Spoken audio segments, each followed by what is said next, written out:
What's going on YouTube? It's your boy Flames back at it again with another video. Today, I'm about to be reading out of Leviticus chapter 7 and 8. Without further ado, let's get right to it. Chapter 7. This is the law of the guilt offering. It is most holy. In the place where they kill the burnt offering, they shall kill the guilt offering, and its blood shall be thrown against the sides of the altar. And all its fat shall be offered, the fat tail, the fat that covers the entrails, the 2 kidneys with the fat that is on them, and the loins, and the long rope and the long lobe of the liver that he shall remove with the kidneys. The priest shall burn them on the altar as a food offering to the Lord. It is a guilt offering. Every male among the priests may eat of it. It shall be eaten in a holy place. It is most holy. The guilt offering is just like the sin offering. There is one law for them. The priest who makes atonement with it.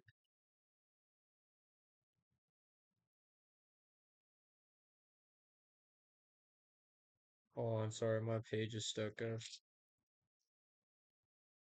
Atonement with it.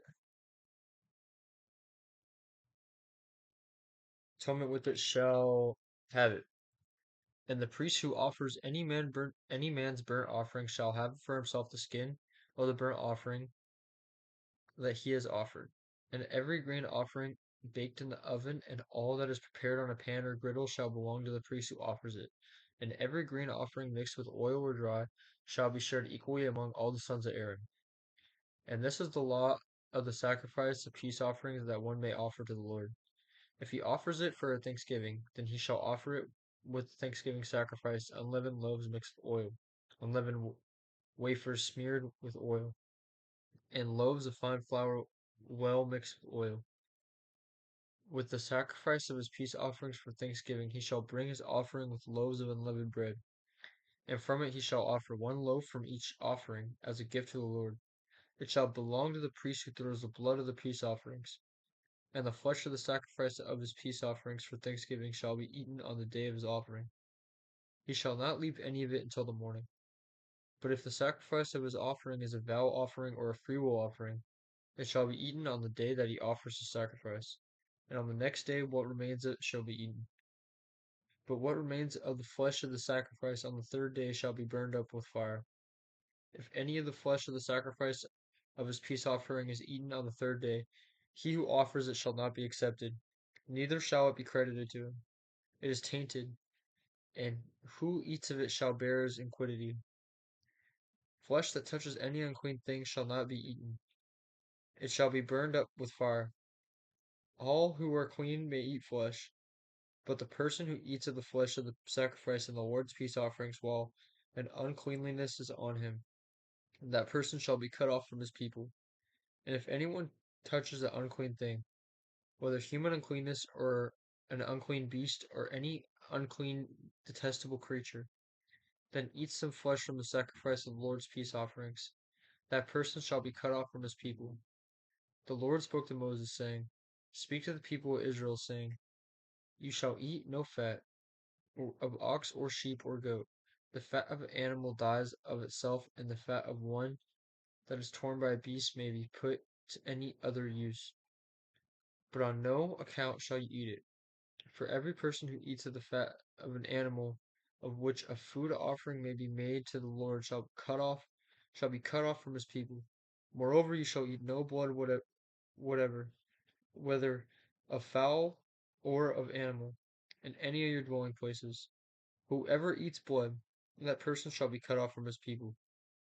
The Lord spoke to Moses, saying, Speak to the people of Israel, saying, Whoever offers a sacrifice of peace offerings to the Lord shall bring his offering to the Lord from the sacrifice of his peace offerings. His own hand shall bring the Lord's offerings. He shall bring the fat with the breast, that the breast may be waved as a wave offering before the Lord.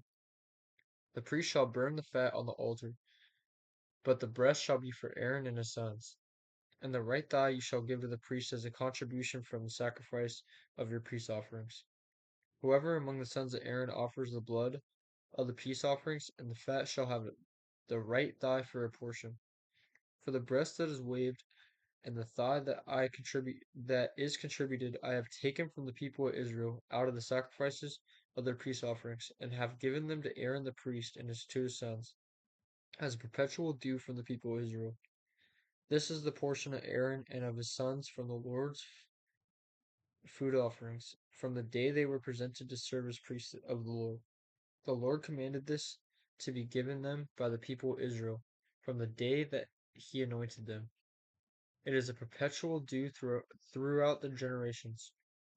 This this is the law of burnt offering, of the grain offering, of the sin offering, of the guilt offering, of the ordination offering, and of the peace offering, which the Lord commanded Moses on Mount Sinai, the day that he commanded the people of Israel to bring their offerings to the Lord in the wilderness of Sinai. Concentration of Aaron and his sons. Chapter 8. The Lord spoke to Moses, saying, Take Aaron and his sons with him, and the garments and the anointing oil and the bowl of the sin offering and the 2 rams and the basket of unleavened bread, and assemble all the congregation at the entrance of the tent of meeting. And Moses did as the Lord had commanded him. And the congregation was assembled at the entrance of the tent of meeting. And Moses said to the congregation, This is the thing that the Lord has commanded to be done. And Moses brought Aaron and his sons and washed them with water. And he put the coat on him and tied the sash around his waist, and clothed him with the robe, and put the ephod on him, and tied the skillfully woven band of the ephod around him, binding it to him with the band. And he placed the breastpiece on him, and in the breastpiece he put the Urim and the Thummim. And he set the turban on his head, and on the turban in front he set the golden plate, the holy crown, as the Lord commanded Moses. Then Moses took the anointing oil and anointed the tabernacle and all that was in it, and consecrated them. And he sprinkled some of it on the altar 7 times, and anointed the altar and all its utensils and the basin and stand to consecrate them. And he poured some of the anointing oil on Aaron's head and anointed him to consecrate him. And Moses brought Aaron's sons and clothed them with coats and tied sashes around their waists and bound caps on them, as the Lord commanded Moses. Then he brought the bowl of the sin offering, and Aaron and his sons laid their hands on the head of the bowl of the sin offering. What the heck? My bad, guys. Um, and he killed it. And Moses took the blood, and with his finger put it on the horns of the altar around it, and purified the altar, and poured out the blood at the base of the altar, and consecrated it to make atonement for it. These are He's basically doing the instructions that we've read about so far. And he took all the fat that was on the entrails and the long lobe of the liver and the 2 kidneys with their fat, and Moses burned them on the altar. But the bull and its skin and its flesh and dung he burned up with fire outside the camp, as the Lord commanded Moses. Then he presented the ram of the burnt offering, and Aaron and his sons laid hands on the head of the ram, and he killed it, and Moses threw the blood against the sides of the altar. He cut the ram into pieces, and Moses burned the head and the pieces and the fat. He washed the entrails and the legs with water, and Moses burned the whole ram on the altar. It was a burnt offering with a pleasing aroma, a food offering for the Lord, as the Lord commanded Moses. Then he presented the other ram, the ram of ordination, and Aaron and his sons laid their hands on the head of the ram, and he killed it.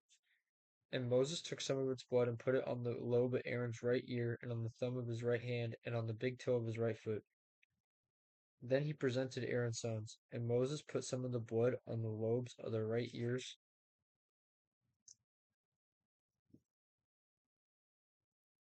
and on the thumbs of their right hands, and on the big toes of their right feet. And Moses threw the blood against the sides of the altar. Then he took the fat and the fat tail, and all the fat that was on the entrails, and the long robe or long lobe of the liver, and the 2 kidneys with their fat and the right thigh. And out of the basket of unleavened bread that was before the Lord, he took 1 unleavened loaf, and one loaf of bread with oil, and one water or wafer, and placed them on the pieces of fat, and on the right thigh. And he put all these in the hands of Aaron, and on the hands of his sons, and waved them as a wave offering before the Lord. Then Moses took from their hands, and burned them on the altar with with the burnt offering. This was an ordination offering with a pleasing aroma, a food offering to the Lord. And Moses took the breast and waved it for a wave offering before the Lord. It was Moses' portion of the ram ordination, as the Lord commanded Moses. Then Moses took some of the anointing oil and of the blood that was on the altar and sprinkled it on Aaron and his garments, and also his sons and his sons' garments. So he consecrated Aaron and his garments, and his sons and some garments with him. And Moses said to Aaron and his sons, boil the flesh at the entrance of the tent of meeting, and there eat it in the bread that is in the basket of ordination offerings, as I commanded, saying, Aaron and his sons shall eat it. And what remains of the flesh and the bread ye shall burn up with fire. And ye shall not go outside the entrance of the tent of meeting for 7 days, until the days of your ordination are completed, for it will take 7 days to ordain you. As has been done today, the Lord has commanded to be done to make atonement for you. At the entrance of the tent meeting, you shall remain day and night for 7 days, performing what the Lord has charged, so that you do not die. For so I have been commanded. And Aaron and his sons did all the things that the Lord commanded by Moses. Okay, that's it for those two chapters. So first chapter we're wrapping up the rest of the instructions. Then we saw some of that stuff get put into place. Um, yeah, that'll be it for today's video. I really appreciate y'all for watching. I'm gonna catch y'all tomorrow probably. And yeah, love y'all. Thank y'all for watching. Peace.